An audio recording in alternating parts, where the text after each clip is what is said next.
On January 20th, 1968, the world of basketball changed forever.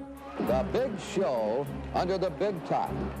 Two undefeated teams met in the Houston Astrodome in college basketball's first nationally televised regular season game. 52,693, the largest paid audience to ever see basketball anywhere at any level. The UCLA Bruins entered the game as defending champs while riding a 47-game winning streak. And Alcindor adds insult to injury. The Houston Cougars were ranked second and featured college basketball's Player of the Year. It's Hayes over Alcindor, 17-footer, good! They're going wild in Texas! Now, 50 years after this historic event, with fresh perspective and analysis from legendary broadcaster Dick Enberg, CBS Sports' Seth Davis, and two stars from the game, Elvin Hayes and Don Chaney, we take a look back at the game of the century. Hayes again, he scores! Oh, there are going to be a lot of tired lungs in Texas tomorrow.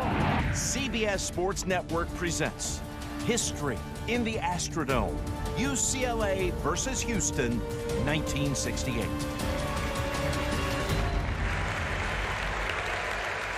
We're in the Moores Opera House on the University of Houston campus, and hello, friends, I'm Jim Nance from CBS Sports, and just so delighted and thrilled to be here tonight and to be joining all of you for this celebration of the game that really made college basketball in so many ways. History in the Astrodome is what we call it. UCLA versus Houston, 1968. And for the next hour, we're going to celebrate the golden anniversary of that event. Well, I'm going to start with you, Dick.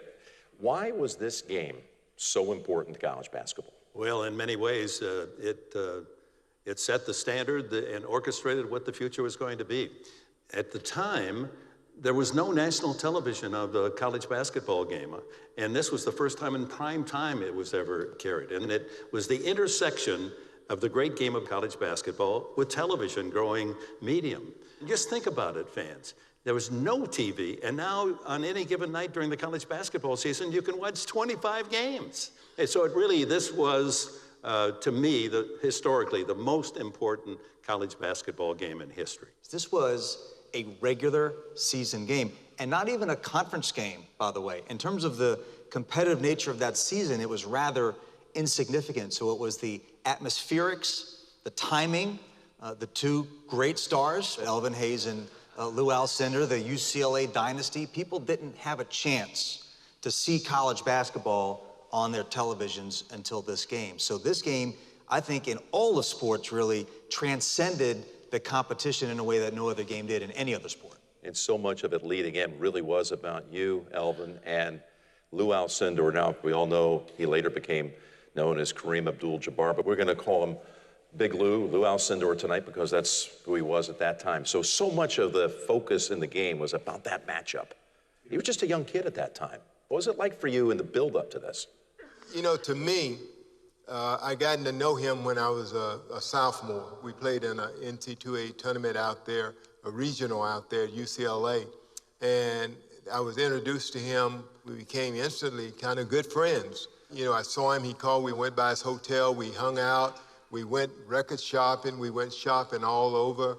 And it was really amazing because about 6 months ago, he was talking to me. He said, hey, man, you remember we went shopping for records and all of that? But then after that UCLA-Houston game here in Houston, it was a thing where we had no more friendship for a very long time and didn't talk for a very long time. To this day, Don, how often do you have people come up and talk about the game of the century? Almost on a daily basis.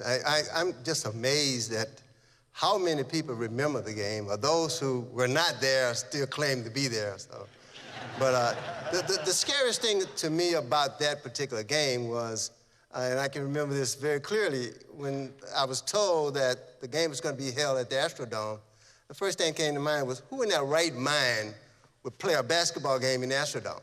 You know, and it was just that amazing, you know, that they were similar to something like that, and it turned out to be an unbelievable situation and unbelievable game. Again, it was 1968, and there was truly only one place worthy of hosting this historic event was known as the eighth wonder of the world.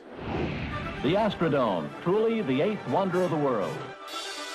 On April 9th, 1965, the Houston Astrodome opened its doors to the public, revolutionizing the world of sports and entertainment. It's the greatest sports facility or entertainment facility that anyone has ever conceived.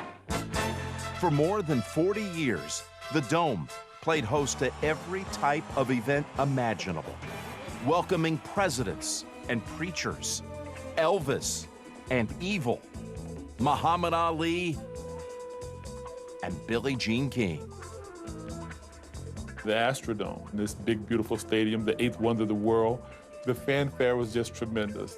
The Astrodome was a building that people wanted to see, wanted to visit, wanted to be at, to say they've been there. In the 60s, the mecca of sports was the Astrodome. There was no other place like it. The Astrodome, the luxury dome, totally controlled environment in the space-age concept to accommodate more than 4 million persons annually in absolute comfort. The Astrodome changed the sports world. People tuned in to see the spectacle. Put entertainment in a venue like the Astrodome, people will want to watch it worldwide. In 1967, at the Final Four in Louisville, two of the nation's top big men met for the first time. One was a little-known center from Rayville, Louisiana. University of Houston Cougars, Elvin Hayes. On the other side of the court was the biggest star on the nation's most dominant team. UCLA All-American Lew Alcindor. He was leading John Wooden's #1 ranked and undefeated Bruins. So let me tell you something about 1967. We had an average margin of victory of 26 points a game. We were never really pushed in the NCAA tournament. They were like the New York Yankees of college basketball. Lefty Lynn Shackelford from the corner. They just were a powerhouse. That's Lucius Allen with scores from close in. We had three things that made us great. One was Lew Alcindor at center. He hits, and UCLA is up by 4. He was arguably the greatest college basketball player of all time. Secondly, he had a great supporting cast. We were loaded. And then we had John Wooden, who kept it all in perspective. And John's going after his 3rd national championship in the last 4 years. UCLA controls the opening tip-off. From the opening tip, Hayes tried to take the ball straight at his taller counterpart. Right off the bat, Elvin went in for a dunk. Alcindor's blocked Elvin Hayes. And we had never seen anybody block Elvin.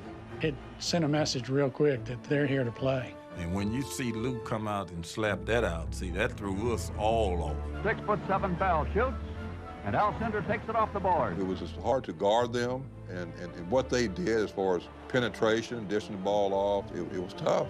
This time it's Shackelford beating Alcindor, and he lays one up. Nothing would go in the basket. Alcindor's turn, and he blocks Bell's shot. And everything would go in the basket for them. That's Mike Warren with the tap-in. Beautiful jump shot near the baseline. Jabbar was making everything. The big man proves his scoring ability on a beautiful feed from Shackelford. We won. It wasn't an easy win. Final, UCLA 73, Houston 58. For us, 15 points was a close game, but we thought they were good, but we thought we were a much, much better team. I think we thought we played together better. I think what we came away with was how good they were, what we would have to do in order to play with those guys and to beat them. Houston's fiery coach, Guy Lewis, didn't take the defeat well. As soon as the game ended, he had revenge on his mind. After, they lost that game in the Final Four, and he brings the team in and says, listen, y'all want to play them again? Let's do it in the Astrodome. We all said that, yes, we would like to see them again in the Dome. Welcome back to the Moores Opera House at the University of Houston, and you just saw some of the highlights from that 1967 Final Four. It was a national semifinal matchup between the two powers, and that really was kind of the precursor to the matchup that would become known as the game of the century. And again, we're joined here by Elvin Hayes, Don Chaney, Seth Davis, Dick Inberg. And I heard Elvin talk about how the coach was setting you up to play, Don. Let's go play UCLA again next year. Well, you probably thought he was talking about the NCAA Tournament. In the meantime, he was talking about this regular season game that Coach Lewis had in his head, that he wanted to create this special event. We had no idea of the dynamics of the whole deal. I mean, I can remember prior to the game saying, well, we got a game against UCLA in the Astrodome. I think Coach picked that moment to come in there since, you know, we just had lost, and he was a great person to motivate you. He was a great motivator, and he come in and he say something we felt, oh, he's just joking. He's just trying to get us up and saying, hey, we're going to play in the Astrodome because, as Don said, who would do such a thing? Why would John Wooden agree to this game?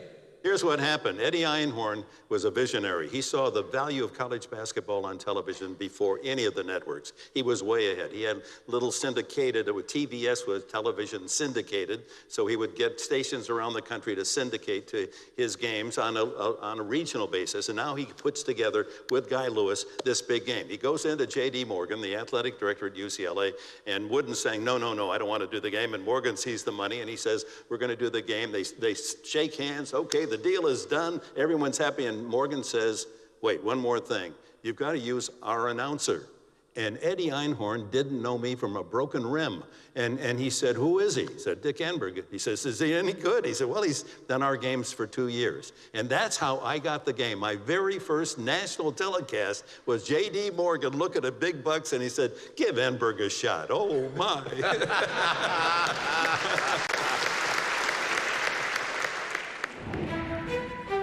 While John Wooden was reluctant to even play the game, Houston coach Guy Lewis was working tirelessly, trying to ensure that this game would not only happen, but that it would take place on the biggest stage possible. Coach Lewis, who was a huge promoter of basketball, he really loved the game, and he knew he had a great team. And he knew that UCLA had a great team, and he felt it would be a spectacle. He knew long before anyone that college basketball was a marketable product. And he envisioned all that, and he sold it not only to UCLA, John Wooden, but also to Judge Roy Hoffines, who had been the one to build the Astrodome. The judge was sold, the venue set. But the question remained, how do you physically play a basketball game in a dome? Judge responded and said, Guy, how in the heck somebody's gonna see a basketball in that big stadium? And the guy responded, Judge, they play baseball in that stadium, and baseball is a hell of a lot smaller than a basketball. It was hard to realize how that would take place. You know, where would the game be? Where would they put the floor? There were never basketball games that were in huge facilities. We have no idea how the setup was going to be until we went out to the practice. And to see the floor in the middle of the Astrodome, and just to get out there took forever from the dressing room. Center court is now probably 100 yards from the center field fence. And the benches were actually dug into the ground where you sat. It was like trenches. When you wanted to go on the court, you had to step up, was to help people be able to see in the stands. It wasn't our home floor. In fact, it was a Los Angeles floor that came in here to the Astrodome. So we were playing on the California floor. When you put that basketball arena in there, they focused the lights so you could light up the basketball arena. Of course, when they did that, you couldn't see the backboards. The reflections off the lights were so strong, so they actually had a guy go up and hand at the top of the Astrodome and start unscrewing lights so you could see the backboard. There was a lot of things went on just to get it to where the thing goes. It wasn't just, bam, set it up and everything's perfect. The stage was set. All we had to do is what we were capable of doing, and that's go out, play the way we could play, and win. In 1967, UCLA and Houston met in the Final Four, with the Bruins and Lew Alcindor defeating Elvin Hayes and the Cougars. When the rematch was set for January of '68, all eyes were on the battle of the big men, Big Lou versus the Big E. It was obvious the matchup that everybody had been waiting for. Lew Alcindor, he lays one up. There were Very few players like that dominated the way they did. The Big E shows why he's an All-American. And that's what made it so special. In my opinion, Lew Alcindor, Kareem Abdul-Jabbar, is the greatest center that's ever played basketball, ever. Well, Lew Alcindor was the dominant player in the country, and we had a guy that, in Elvin Hayes, that thought he wanted to be that player. Elvin has a lot of pride, and he'd been hearing about Lew Alcindor for years.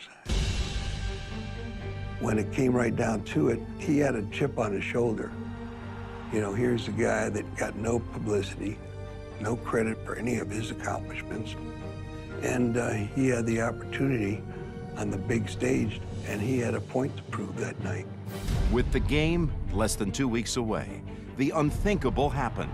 A University of California player comes in. Alcindor pulls away as he's been struck in the eye. UCLA's biggest star had just become the game's biggest question mark. The previous weekend, before we had the Astrodome game, the game of the century, Kareem had his eye scratched in a game against Cal. And Kareem was in the hospital. And so there was some question as to whether he would play or not. After 10 months of hype and anticipation, the question on everyone's mind was the simple one. Would Alcindor play in the game of the century? Thanks for joining us on the University of Houston campus. We're celebrating the 50th anniversary of the game of the century. And as you just saw, just 8 days before the showdown with Houston, UCLA's Lew Alcindor in a game against the University of California suffered a scratched cornea. So Seth, you spent all this time with Coach Wooden. I know you spent hours talking about this game. What was he thinking? What did he share about the lead up to this game, the injury, the anticipation of taking on undefeated Houston down in the Dome? Coach Wooden really didn't want to play in this game. And a lot of people would like to have the high-class problem of coaching Lew Alcindor and having won a championship and having this huge reputation. It was a lot of pressure on John Wooden. And the injury to Alcindor just made it worse for everyone.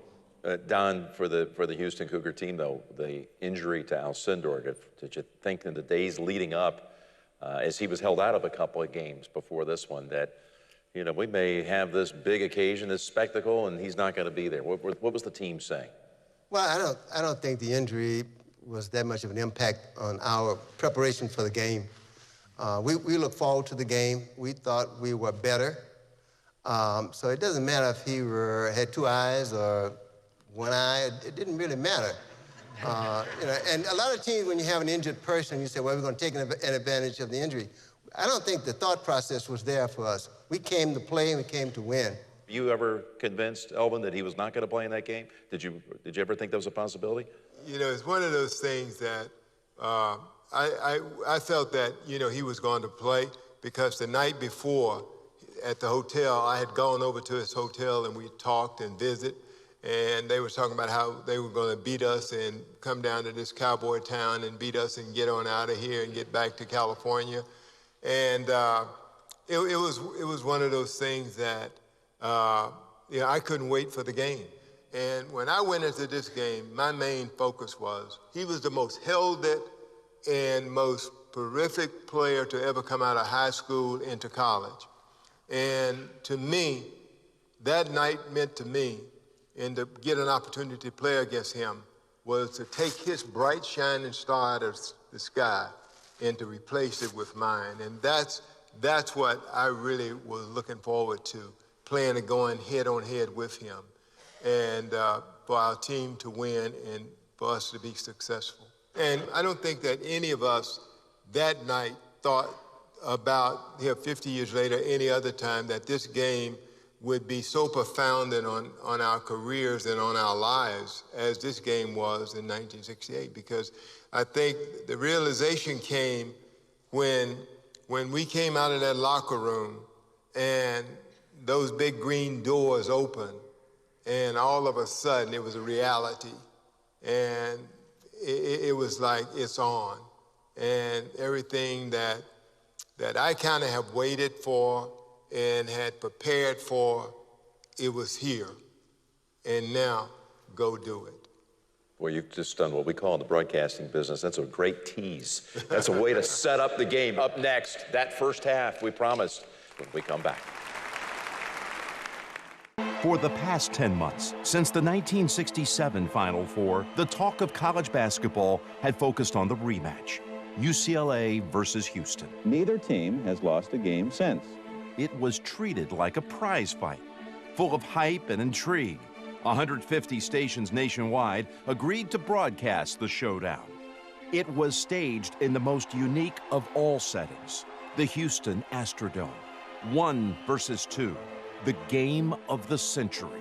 UCLA and its 47-game winning streak against an undefeated Houston team looking for redemption. We were very confident, and that started with Coach Lewis. He asked me point blank, he said, "Do you think you can beat these guys?" I said, "Coach, we're going to win." Our best player, Lew Alcindor, had been in the hospital all week long.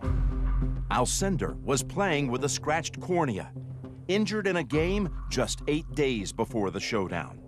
But the injury was not the real problem. No, the real issue was Houston's Elvin Hayes.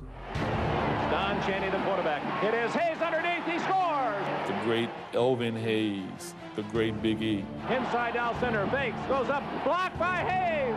Elvin would come down, and with that beautiful jump shot where he just extended his arms so high and swished one shot after another, my reaction was, oh my goodness, is this guy ever gonna miss? It's Hayes over Alcindor, 17-footer, good!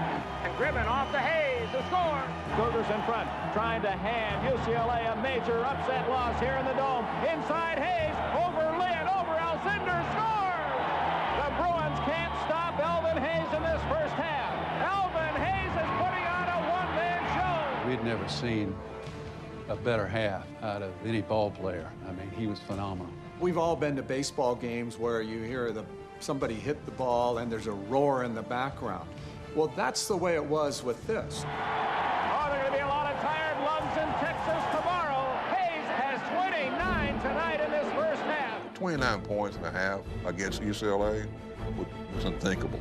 Well, I think after you've won a championship, going 30-0, and then you win your first 17 games the next year, you think you're pretty invincible and you just can't lose. They led 46-43 at halftime, and it was a very, very strange feeling. We're on the University of Houston campus as we celebrate the history in the Astrodome, UCLA versus Houston, 1968, the game of the century. So it was pretty amazing to see that video, and you did come out with one of the great performances, and Dick's voice was hitting some decibel levels that were pretty impressive. When you think about it, I'm 33 years old, and I'm on national television. What am I doing? What the farm boy from Michigan doing in this scene, you know? And I go back to the fact that if it had been even normal in terms of the way you would call a game, I'd called a lot of basketball games by then, but we're in a foxhole so that our heads were just above the ground so we didn't block the view of the people in the box seats. The box seats, by the way, sold for $5. They were the worst seats in the house. You couldn't see anything. Elvin, did you realize this was a spectacle? I mean, again, you're just a young man at that time.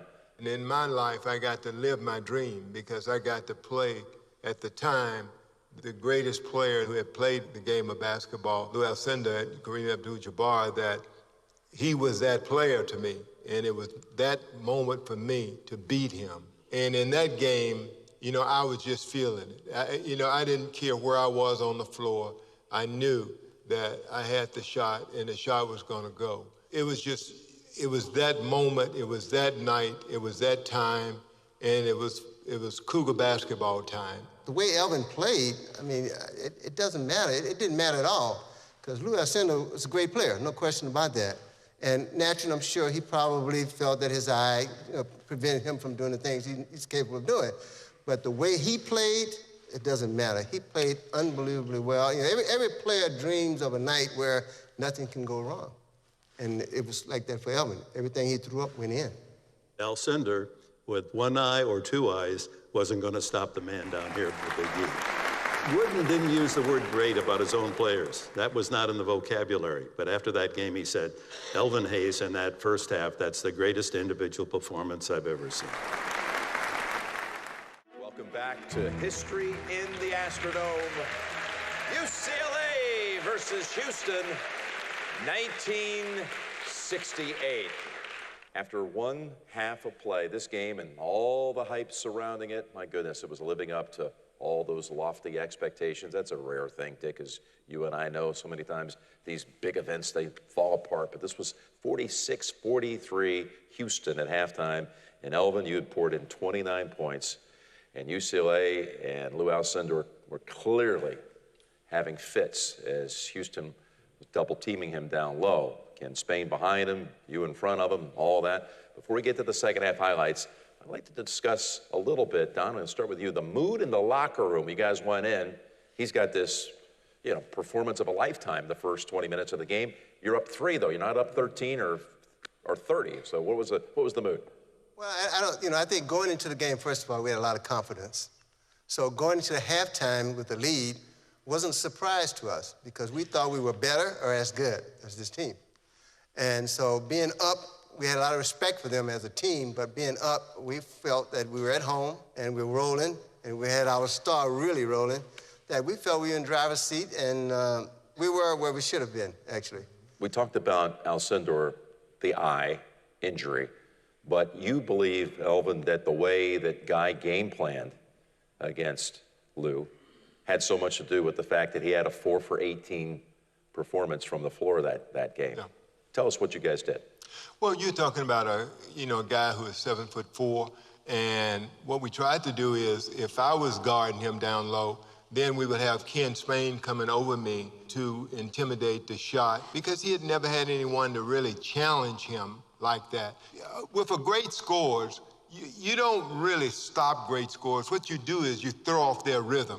And that's what we tried to do with him. We threw off his rhythm. We didn't let him get into a rhythm with that sky hook looking down on you, swoom, swoom, but we threw it off. He had to adjust. When he went up, well, here come a big hand coming at you.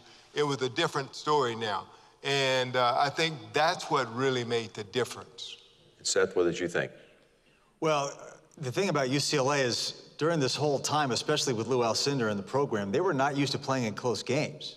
So for them, this was just uncomfortable all around. And this was a team that, in a lot of ways, was kind of coming apart at the seams. Again, you'd think, boy, they're winning all these games, everything is hunky-dory, but, people want their points, they want their attention, there's jealousies.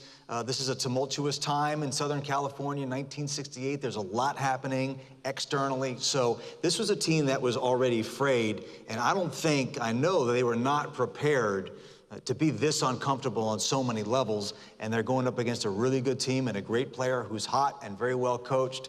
I think there was a lot of discomfort all around through this whole experience for UCLA. At halftime, we knew we'd hooked into something. It was going to be special that Alcindor wasn't as good as he might have been. And let's not forget, too, it's almost like a boxer that's unbeaten, but then he gets a cut for the first time, and he sees it, and it changes his whole career. Here was Alcindor. He was about to maybe lose his first college game. Ooh, man, we had something that was really special. Well, you teed us up perfectly. Let's take a look at the second half with Dick at the mic.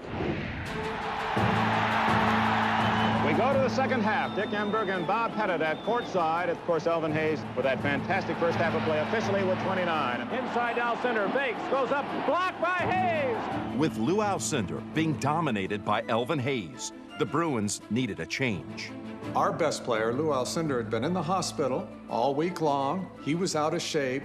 Alcindor with Spain on him, blocked by Hayes. He was not at 100%. He did have trouble shooting under the basket. Alcindor way off the mark. I think in the second half, he, more than any of us, got a little more tired. Mike Warren came up to me and said, I think I'm going to go ask Coach to take Lew out of the game. I think we can run these guys. Lucius Allen with a big steal. I said, I agree. We can run these guys. But I don't think that's a good idea. Don't do that. Houston leads by 5. 7.5 minutes remaining in the game. Let's face it, they had a great team. They had great shooters. I mean, you had a complement of players there. They were deep. Mike Warren, 20-footer. Our problems, of course, were with the guards, Mike Warren and Lucius Allen. They were both All-American. Alcindor, Warren, score. Extremely fast. Cheney on the solo, and Allen saves the basket. Great shooters. And any one of those guys were capable of beating us. Allen along the baseline, scores, and he is fouled. Allen and Warren combined for 38 points in the game. And Allen's 2 crucial free throws, with 44 seconds left in regulation, tied the score.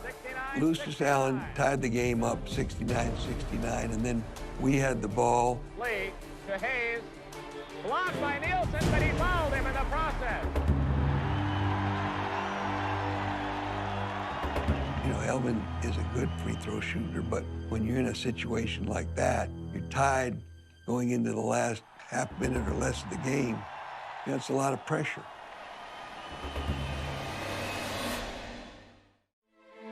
Welcome back, friends. We're revisiting all the history of UCLA and Houston. January the 20th, 1968. We talked about chaos, the chaotic final 30 seconds as we were going to break. Elvin's heading to the line to shoot 2, and let's pick up the finish of that game. Jim Nielsen picks up the personal foul, and now it's Elvin Hayes with the pressure.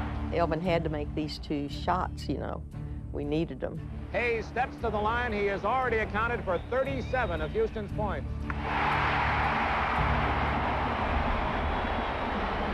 They love the Big A and has a little fourth. It's 71-69. It got kind of hectic, but I mean, it was bedlam. 28 seconds remaining. I saw Ken Spain get a rebound, and the official signaled foul, and then he went to the traveling call. Traveling against Spain of Houston. I was sitting next to Coach Lewis on the bench, and his towel was waving up and down, and he was yelling at everybody on the court. And the Bruins get second life. Houston leads by 2. A pass was going to Lynn Shackelford, and Mike Warren deflected the ball. I think Mike thought he was coming to him, and the ball got deflected and went out of bounds. Houston, of course, will try to kill the 12 seconds and hold the ball and run the clock out. We had the ball up by 2 points, and Elvin took it upon himself that he was going to dribble out the clock. Hayes with the ball. I was hoping Elvin wouldn't lose the ball because he was not a good ball handler. Oh my goodness, it was like you just stopped breathing. It seemed like time stood still almost. It just couldn't be over fast enough. 3 seconds. The Houston Cougars have snapped UCLA's 47-game winning streak and pandemonium at the Astrodome. I still get goosebumps to this day when I think about it. We'd won 47 straight games. We didn't know what it was like to have the buzzer go off and us to be on the losing end. So it was really, really strange. It was special for the entire city. It went beyond the University of Houston gaining credibility. Just as the Astrodome put the city of Houston on the map, this basketball game put the University of Houston on the map. The whole country knew that there was a new star on the landscape of college basketball and basketball of the future, and his name was Elvin Hayes. It does not hurt to talk about the game of the century. It was a great night for Texas. It was a great night for Houston. It was a great night for Elvin Hayes and his teammates.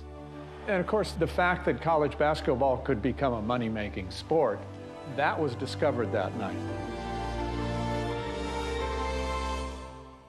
50 years later, what's it feel like to look at that, Don? It's almost as if it was yesterday. It's really amazing. I mean, I had a great career as a player, a great career as a coach, and people still remember that game.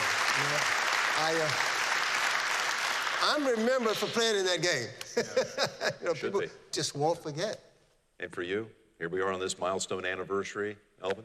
You know, I scored over 27-some thousand points in the NBA, and I had some great games. And, you know, no matter, but everywhere I travel, everywhere I go, everybody the first thing they say, hey, I saw you play in the UCLA-Houston game. You played in the UCLA-Houston game.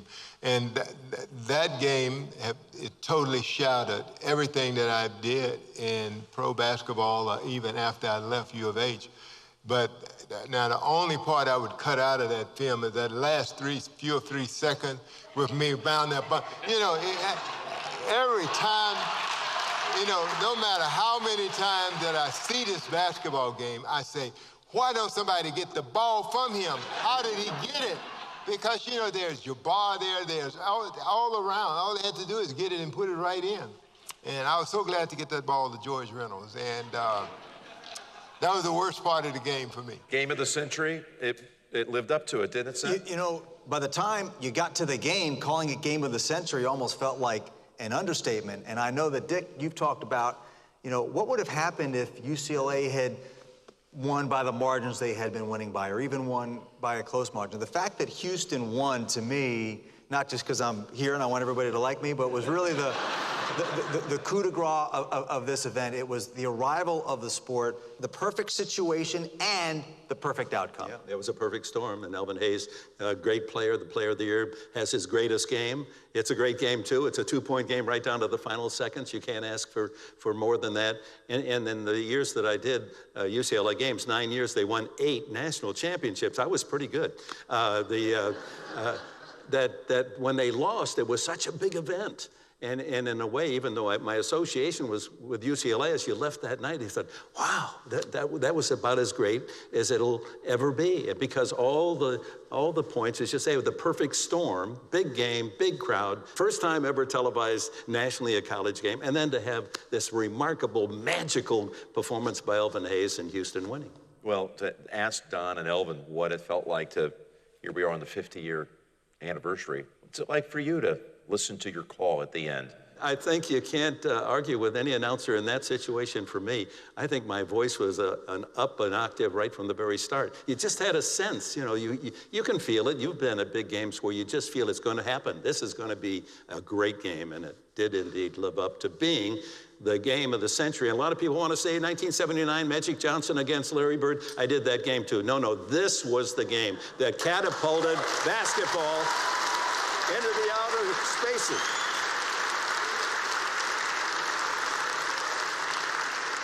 Leads us right into break. We're going to come back with a final thought about the legacy, the living legacy. Dick, you couldn't have said it better already about the game of the century when we return on CBS in a moment. 2 months after the game of the century, on March 22nd, UCLA and Houston met again. This time at the Final Four in Los Angeles. The Cougars entered the contest ranked #1 in the nation, but had 2 major issues confronting them: a motivated Bruins team and a healthy Lew Alcindor. The Cougars quickly realize that this is a different Lew Alcindor than the one they controlled in the Astrodome. The Bruins, powered by an early 21-5 first-half run, led by 22 at the half and never looked back. The UCLA scoring machine that averaged 93 points a game this season is not to be denied. This time, Elvin Hayes was limited to 10 points, while Alcindor dominated the interior with 19 points and 18 boards. Guy Lewis, this is not the Astrodome. UCLA won in convincing fashion, 101-69. A day later, they defeated North Carolina to secure their 4th national championship in 5 seasons. Welcome back to CBS Sports Network's special presentation of history in the Astrodome. UCLA versus Houston, 1968. I have loved this chance to look back with all of you. Dick, I don't know how you can top it, but give me a legacy moment, too, about that night, being a part of it, being able to relive it with all of us this evening.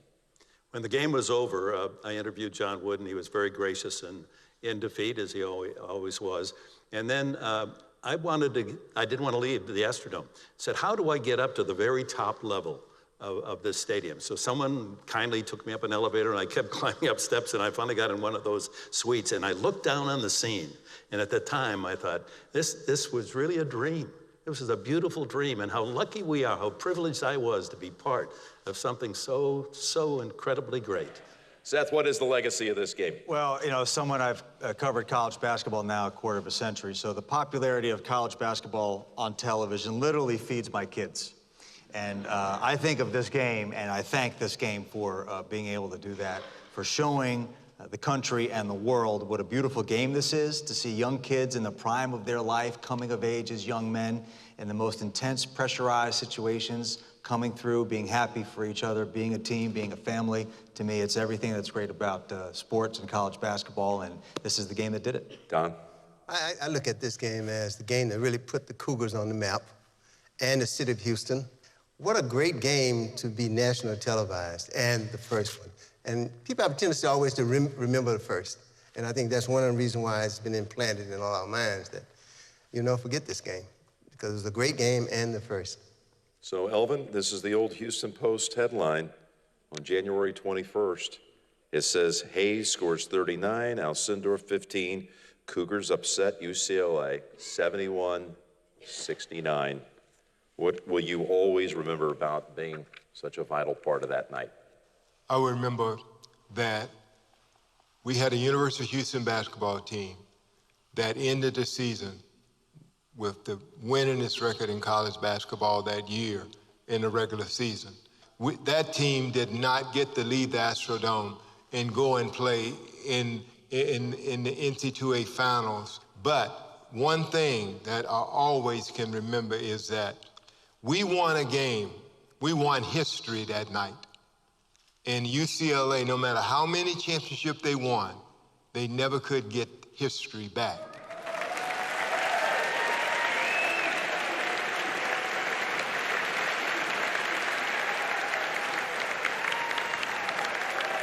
Elvin Hayes, bless you, Don Chaney,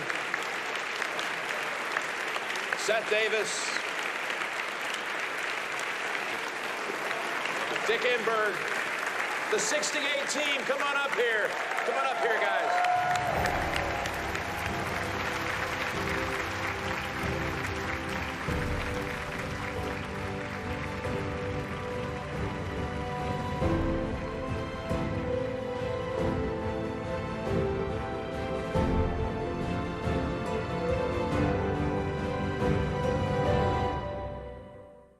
Here in the Astrodome, Mike Warren, captain of the Bruins, with Houston co-captains Elvin Hayes and Don Chaney meet at midcourt. Here are the starting lineups for John Wooden's UCLA Bruins: Mike Warren and Lucius Allen at guard, Lynn Shackelford, Edgar Lacey at forwards, and All-American Lew Alcindor at center.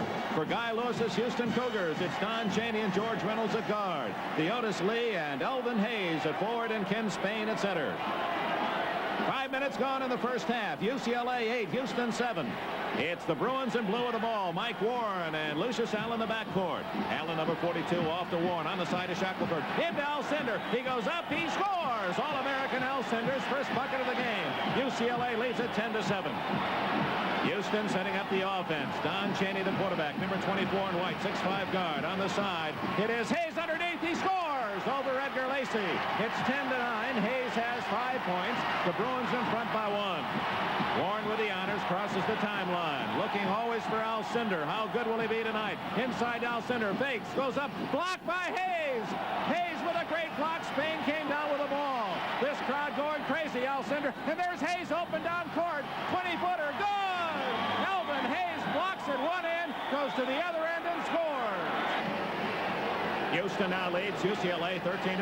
The Bruins trying to take the lead inside to Alcindor. Alcindor to Lacey. Lacey underneath. Blocked by Hayes. He took it right out of Lacey's hands. Hayes playing a magnificent game at both ends of the court.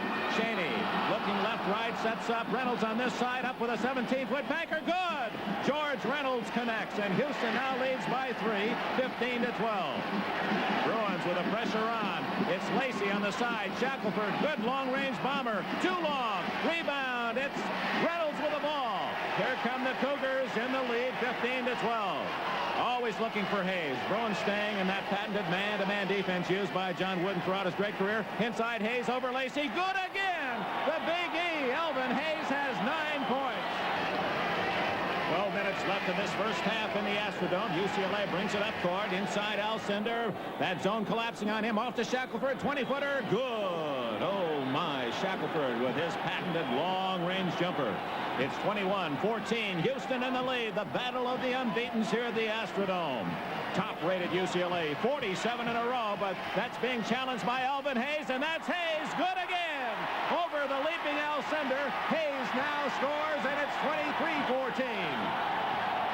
Lucius Allen set up by Warren. Allen, 15-footer is in there. Lucius Allen has 7. 23-16. Houston in front. Long pass. Hayes is open all alone. Score it.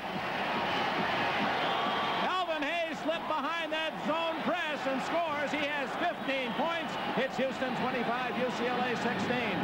9:44 remaining in the half. It's Hayes over Alcindor. 17-footer. Good. They're going wild in Texas. Elvin Hayes is putting on a one-man show. Less than 6 minutes remaining in the first half. It's Houston against UCLA. It's stolen by Hayes as he fronted Alcindor. Picked up by Reynolds, and Reynolds will bring it down court for the Cougars. That Hayes, a peripatetic performer tonight in the Astrodome. Warren knocks it away, but Spain picks it up for Houston. Houston protecting a lead. 35-26, the Cougars in front. Trying to hand UCLA a major upset loss here in the Dome. Inside Hayes, over Lynn, over Alcindor, scores! The Big E has 21. The Bruins can't stop Elvin Hayes in this first half. 37-26, 11-point lead. Allen, 18-footer. Lucius Allen, junior guard, Kansas City, Missouri. Cans a key bucket for the Bruins. Allen leading UCLA with 11. The press is on. Cheney up court to Spain, helping out. On this side, a lay off to Hayes again. He scores! Elvin Hayes with 23. Oh, there are going to be a lot of tired lungs in Texas tomorrow. And they all know who the Big E is, that's for certain. On this side, Shackelford, that's his spot. Bullseye. Lynn Shackelford outside that zone defense. Now 4 minutes remaining in the first half. Shot long by Lee. Recovered Cheney to Hayes. He scores. What a play by Cheney to set up Hayes. He has 25. At halftime with Judge Roy Hoffines. You hear so many things about the Astrodome, Bob. I don't know how you feel. I think I know. It's the same as my reaction. It's better than you would imagine. Well, it's just overpowering. It's unbelievable to look around and see 55,000 people watching a basketball game. I think this game will do more for basketball around the country, and particularly in the Southwest, than any one single event that's ever occurred. It's a big trip down court for UCLA, trailing by 5. They need a basket here as we rapidly approach the intermission. Almost a steal by Cheney. There's those long hands again. Allen is free. Fakes Hayes. He does not get the bucket, but he does draw a foul from Elvin Hayes, number 44. And Hayes has 3 personal fouls. Elvin Hayes, and that's a big story now. With 1 minute, 29 seconds remaining in the half. Hayes with 26 points and 3 fouls. Allen at the line, shooting a pair. And is off to the side on his first try. 41-36 the score. Lucius Allen 6'2" with great leg power. He jumps like a man 6'5". Hits the second, and Lucius Allen has 12 points to lead the Bruins. That's Vern Lewis inbounding the ball to Cheney. Allen hawking him. Ken Spain with Lynn Shackelford back in the ballgame, pressing. Theodis Lee to Don Cheney. His drive around Alcindor. Oh, he just misses. Lee rebounds, and he is fouled, I believe, by Mike Lynn. Yes, it is. Mike Lynn, number 35, his 3rd personal foul. So Lynn becomes the first Bruin in foul trouble. That is the 6th team foul, but it doesn't matter. It's a 2-shot violation. Theodis Lee makes the first. It's 42-37. And Lee from Monroe, Louisiana, is 6'7", junior in education. Hayes again. The peripatetic Elvin Hayes has 28 points.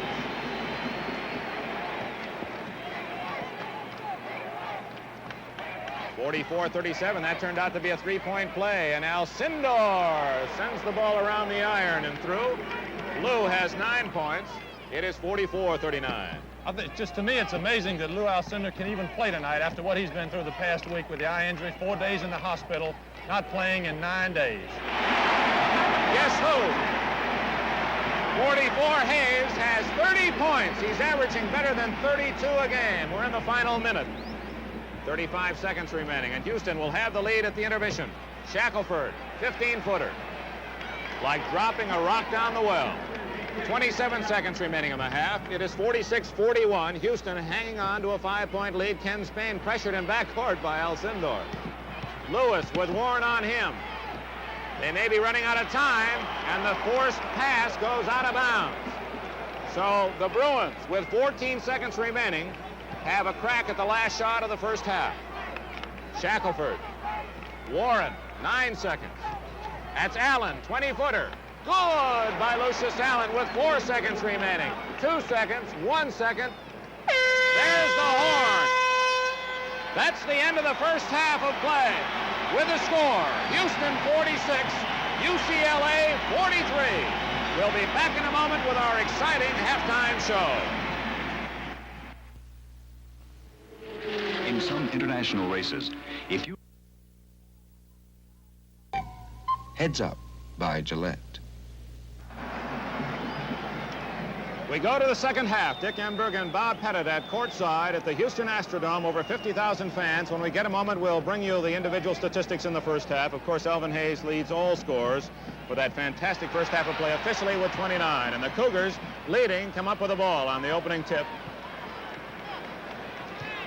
Don Chaney takes the first shot of the second half. He misses, and Elvin Hayes has it batted away by Lucius Allen to Houston. Allen touched it. No, it goes the other way. The Bruins get a break on the near sidelines. Bob? Mike Warren brings the ball up quickly with the totals in the first half. Don Chaney had 5 points. Theodius Lee, 4 points. George Reynolds, 8, and Elvin Hayes, 29. Allen blocked by Lee. Chaney hawking Lucius Allen. Look at the wing spread on Don Chaney. Oh, boy. Mike Lynn has it stolen by Lee. Chaney with Hayes ahead. And Chaney will circle out of trouble and set up the pattern. Chaney made a beautiful defensive play then, using his quick hands to bat the ball to Lee.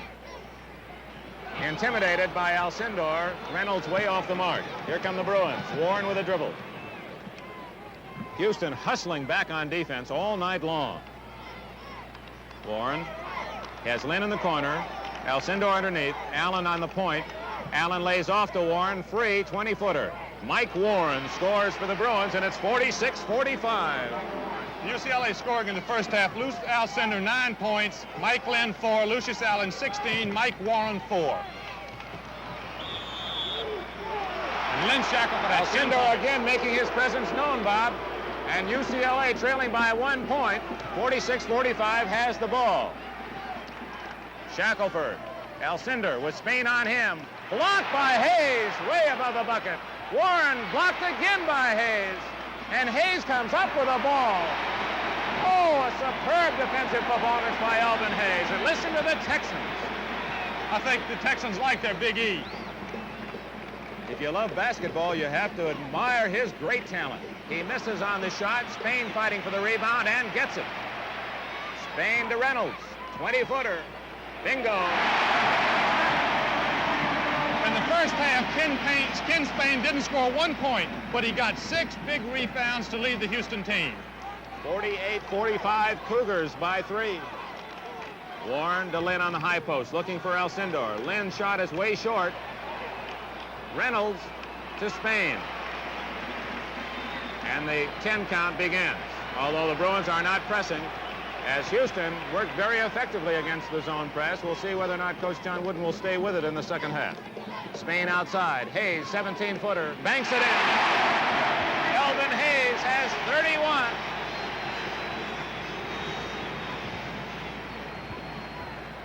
(50-45). Houston by 5. Stolen momentarily by Lee, but Lynn gets it back to Warren. Warren banks it in. A 12-footer by Mike Warren, who now has 8 points. The score, 50-47. Mike Warren is certainly the perfect example of the fact that there is room in basketball for the small man. They double-team the ball, and Warren flicked it from behind. Shackelford to Allen. Allen with a drive. Look at the speed, but he misses the layup. And Houston back the other way. Elvin Hayes open as Lee, but the pass hit the rim, and a foul by Lucius Allen. Allen with a foul, no basket. That's the second on Allen. He prevented a sure basket by number 42, George Reynolds. I'd like to read this wire that came at the end of the first half. Congratulations for your part in this great game. 76 years ago tonight, first game played at the Armory YMCA here. Quite some growth in that time is typified by this great grand crowd and stadium. All here watching and invite all America to come to visit after we open February the 18th. Lee Williams, Executive Director, Naismith Basketball Hall of Fame. Mr. Naismith, wouldn't he have turned around twice if he could have seen this himself? Reynolds now has 12 points, and the Cougars back in a 5-point lead. Lynn shot a little strong, and Elvin Hayes climbing the ladder for another rebound. In the first half, Hayes had 5 rebounds, Alcindor 7. Out of bounds to Houston. And the Bruins, for the first time this year, and we've seen them play all their games, are being caught flat-footed. They're not moving on the ball as they have done in the past. They've been out-hustled by this Houston underdog 5. Alcindor with a rebound and close to goaltending. He embraces it away from the Cougars, and here come the Bruins. Did you hug him that way, Bob, when you pulled him off the boards? Oh, never was too good a hugger. Alcindor in and out and back in again. 52-49. Alcindor now for UCLA. I believe it's in double figures with 11. He had 9 at the half. Foul on Mike Lynn, and that's 4 on Lynn of UCLA. He is in immediate trouble. UCLA, the second half, is still in the man-to-man defense, but they have Lew Alcindor playing Ken Spain and Mike Lynn playing Elvin Hayes. Hayes is short, but Lee gets a rebound, and then Lee, frustrated, fouls Lucius Allen. Theodis Lee, frustrated by the fact that Allen took the ball away from him, then committed a very obvious foul. He certainly did. There's timeout on the court with a score. Houston 52, UCLA 49.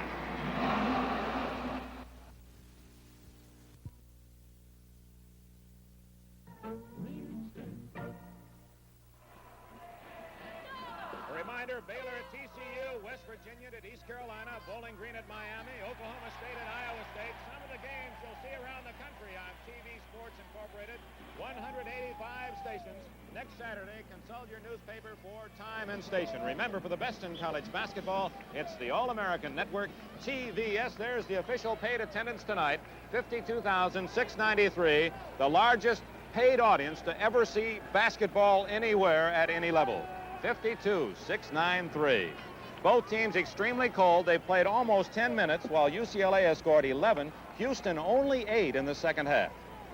Free throw successful by Reynolds, and that breaks the tie, 55-54. Reynolds has 13 points and has played a strong game on the floor. Nielsen's pass over the head of Alcindor to Houston. Reynolds and Cheney working the back line with Gribben, number 20, helping out. That is Gribben with the ball. Down court is Spain. He has it now, and Hayes at the top of the key. Gribben, they're leaving Gribben alone, but he won't shoot.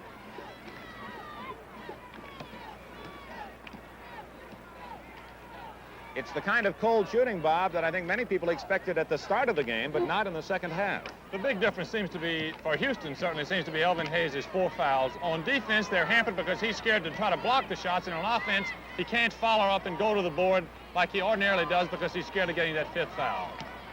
Cheney will try a 17-footer.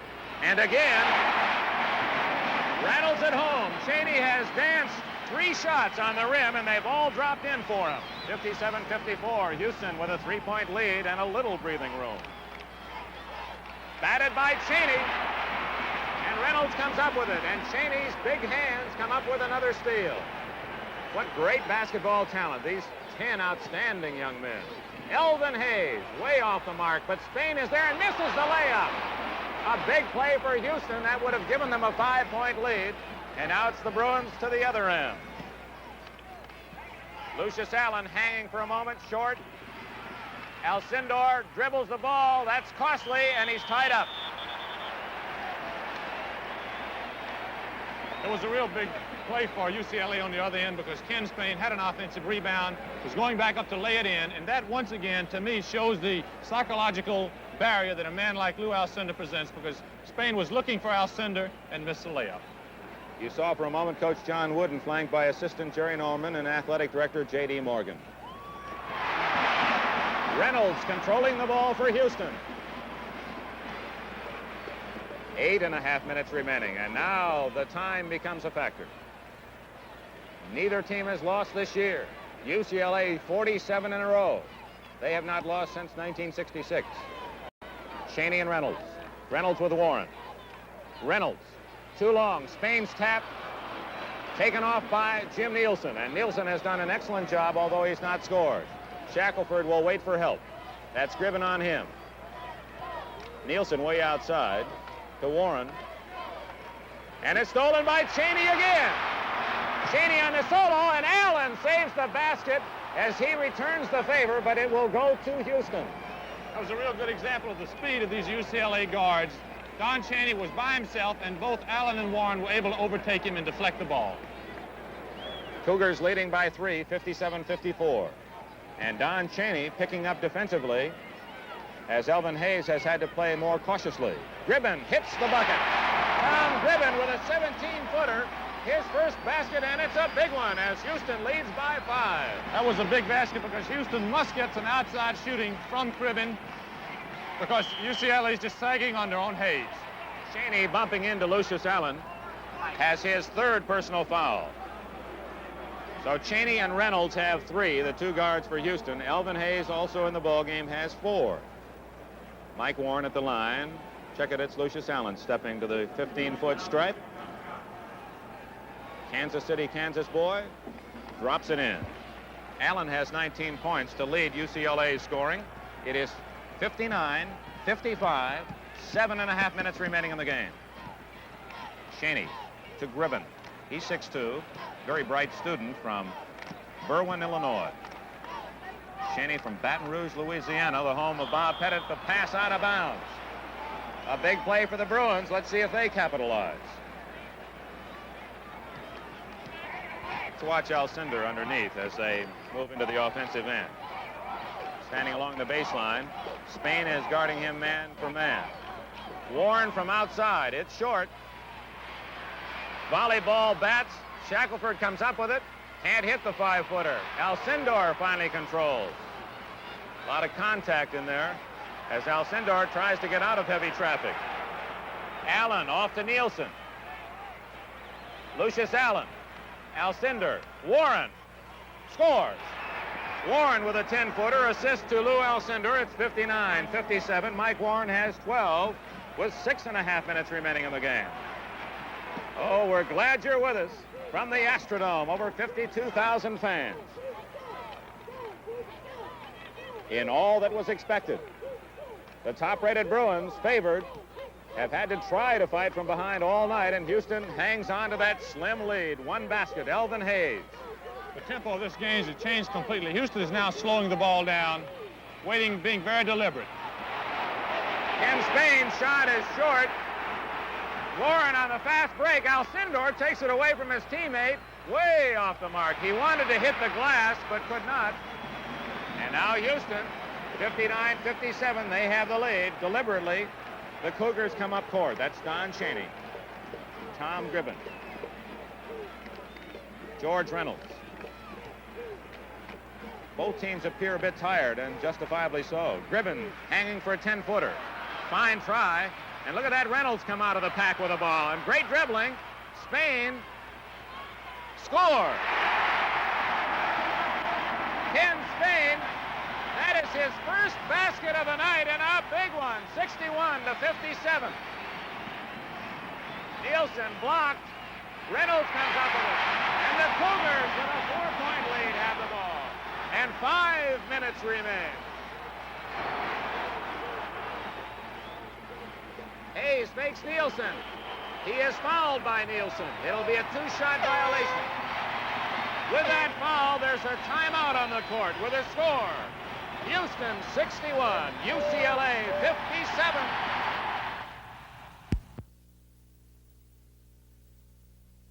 bravura.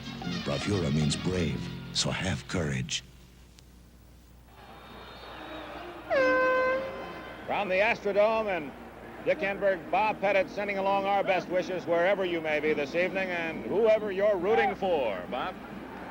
Our thanks to both schools for their help and cooperation making this telecast possible. For the University of Houston, Athletic Director Harry Folk and Sports Information Director Ted Nance. For UCLA, Athletic Director J.D. Morgan and Sports Information Director Dick Kelly. 31 points for Hayes. He has scored only 2 points in the second half. He'll shoot a pair.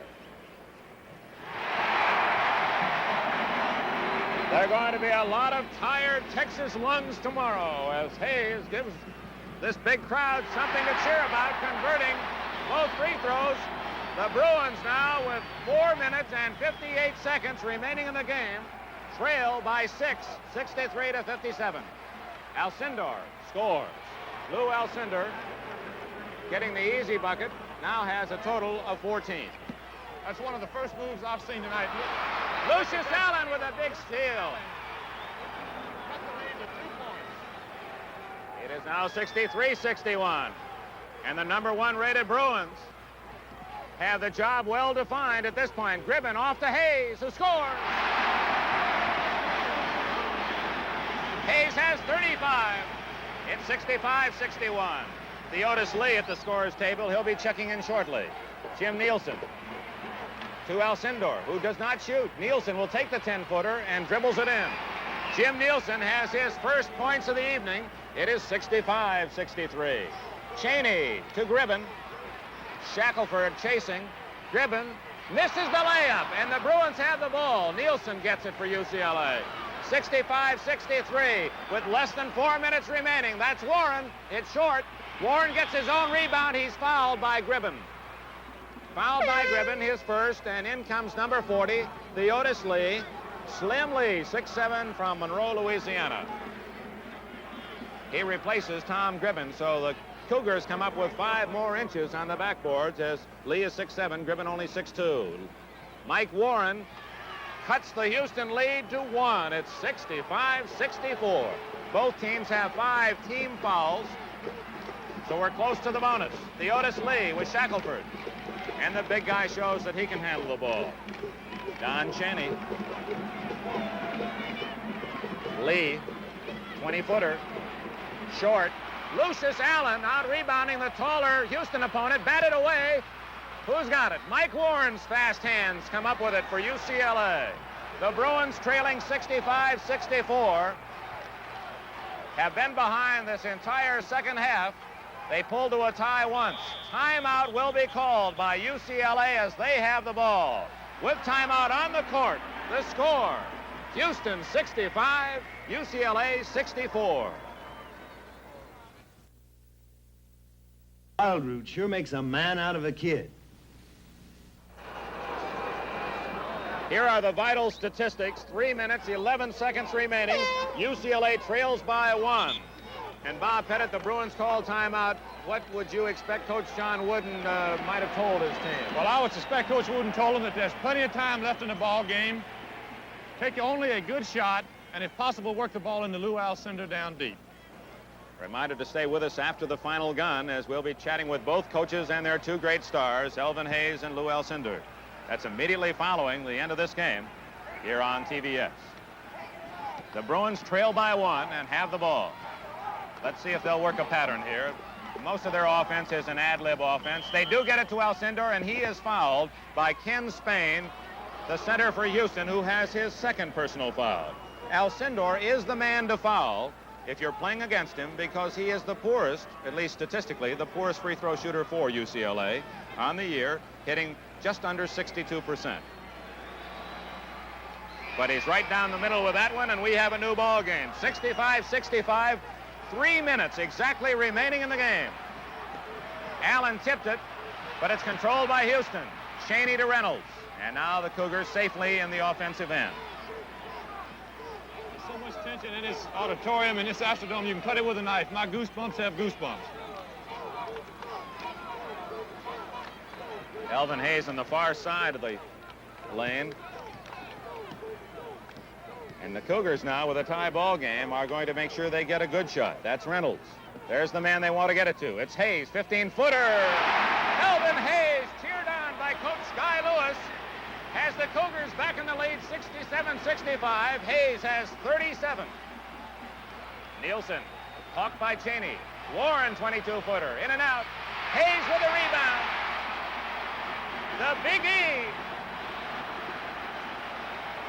Don Cheney with the ball. Houston with a basket lead. 2 minutes remaining. Cheney, 20-footer.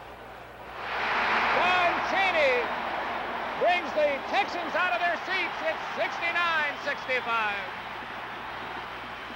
Nielsen refusing to shoot. Allen along the baseline, scores, and he is fouled. By whom? Theodis Lee raises his hand. Allen gets the basket. Lee has the foul, and Allen now is the top scorer for UCLA with 23. That was a real good example of Elvin Hayes not being able to play defense. Lucius Allen was smart enough to drive to the basket. Hayes couldn't touch him. He misses.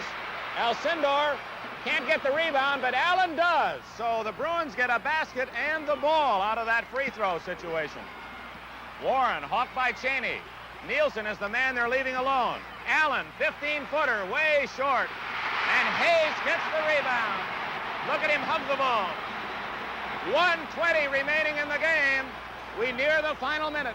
Houston, 69, UCLA, 67.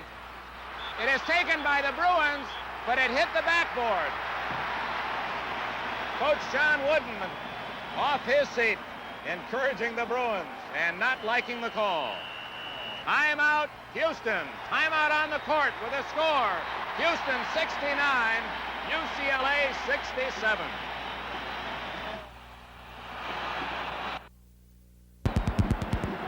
.112 remaining in the game. Stay with us for the post-game show. We'll be talking with both coaches and their stars. Bob? Well, I'll tell you, at that timeout, I believe Coach Lewis told his team, his Houston team, one thing. Control the ball, get it in bounds, and hold it. 1 minute and 12 seconds to go. Inbounds pass to Don Cheney. We'll watch the clock closely for you. 1:09 remaining. Houston with a 2-point lead, and Alcindor fouls Ken Spain. That is the first foul on Alcindor, and it was a wise play by the big center. The Bruins did not want the Houston Cougars to use a lot of the clock, and they fouled the man they feel is the poorest free throw shooter. It's a one-shot violation, and it's missed. Nielsen gets the rebound, so it proved to be a wise move by big Lew Alcindor. We're in the final minute, and timeout now is called by the UCLA Bruins. With the timeout on the court, the score: Houston 69, UCLA 67. Gasoline. During this timeout, I would imagine UCLA's coach John Wooden told his team to bring the ball up and get it into Lew Alcindor. In case they lose it, don't foul, because both teams now have 6 fouls, and any foul will be in the 1-and-1 situation. Evenly matched in almost all departments, with the single star thus far, Elvin Hayes. The Bruins, with 55 seconds left, trailed by a basket. They get it to Alcindor, who feeds to Allen. Allen off to Alcindor. Oh, and Houston almost came up with it. Allen is hacked, and a foul on Ken Spain, number 14. Who knew it? He has 3 personal fouls, and think of the pressure on Lucius Allen. I guarantee you, this is the toughest situation that a basketball player can be in. Free throws in the last part of a ball game, you need them both to tie. He coolly drops in the first one. It's 69-68. This one would tie it. And then it will be Houston's chance. It finds a friendly home for Bruin fans. It's 69-69. 2 tremendous pressure free throws by Lucius Allen. What a great, great player in a tough situation came through. 35 seconds. That's Lee to Hayes. Blocked by Nielsen, but he fouled him in the process. Jim Nielsen picks up the personal foul, and now it's Elvin Hayes with the pressure. Jim Nielsen had both hands on the ball, but he fouled Elvin Hayes with his body. Third personal. And there you see the time, 28 seconds. The score, 69-69. Hayes steps to the line. He has already accounted for 37 of Houston's points.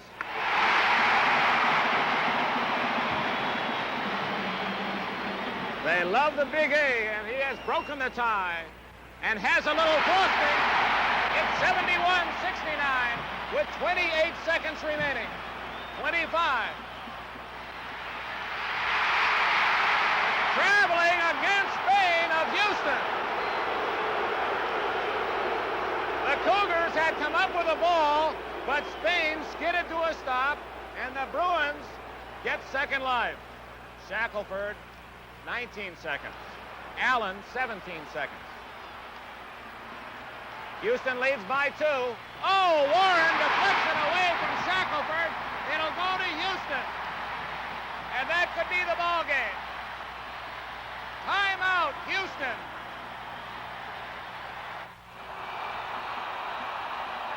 Houston 71, UCLA 69. Shave.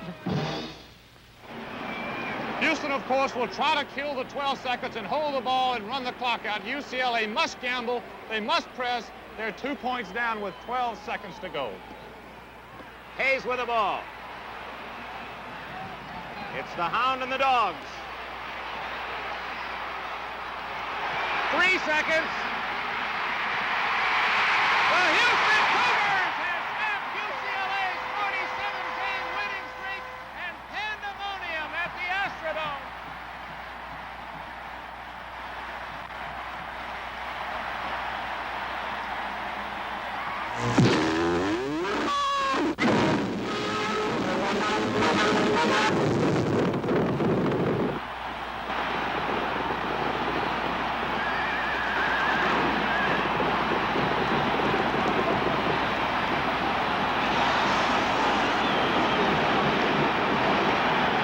Number 44, Elvin Hayes, the Houston hero, and the Cougars now have the longest winning streak in college basketball, a 71-69 upset win over UCLA. We'll be back in a moment with the